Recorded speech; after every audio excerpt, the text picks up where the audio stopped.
സങ്കീർത്തനങ്ങൾ 14 അധ്യായം. ദൈവനിഷേധകൻ്റെ മൗഢ്യം. ദൈവമില്ല എന്ന് മൂഢൻ തൻ്റെ ഹൃദയത്തിൽ പറയുന്നു. മ്ലേച്ഛതയിൽ മുഴുകി അവർ ദുഷിച്ചിരിക്കുന്നു. നന്മ ചെയ്യുന്നവർ ആരുമില്ല.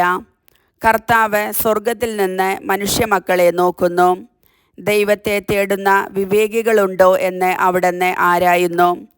എല്ലാവരും വഴിതെറ്റി ഒന്നുപോലെ ദുഷിച്ചുപോയി. നന്മ ചെയ്യുന്നവനില്ല, ഒരുവൻ പോലുമില്ല. ഈ അധർമ്മികൾക്ക് ബോധമില്ലേ? ഇവർ എൻ്റെ ജനത്തെ അപ്പം പോലെ തിന്നൊടുക്കുന്നു.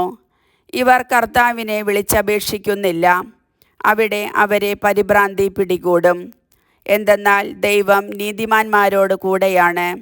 നിങ്ങൾ ദരിദ്രൻ്റെ പ്രതീക്ഷകളെ തകർക്കാൻ നോക്കും, എന്നാൽ കർത്താവ് അവന് അഭയമായുണ്ട്.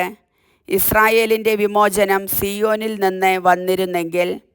കർത്താവ് തൻ്റെ ജനതയുടെ സുസ്ഥിതി പുനഃസ്ഥാപിക്കുമ്പോൾ യാക്കോബ് ആനന്ദിക്കും, ഇസ്രായേൽ സന്തോഷിക്കും.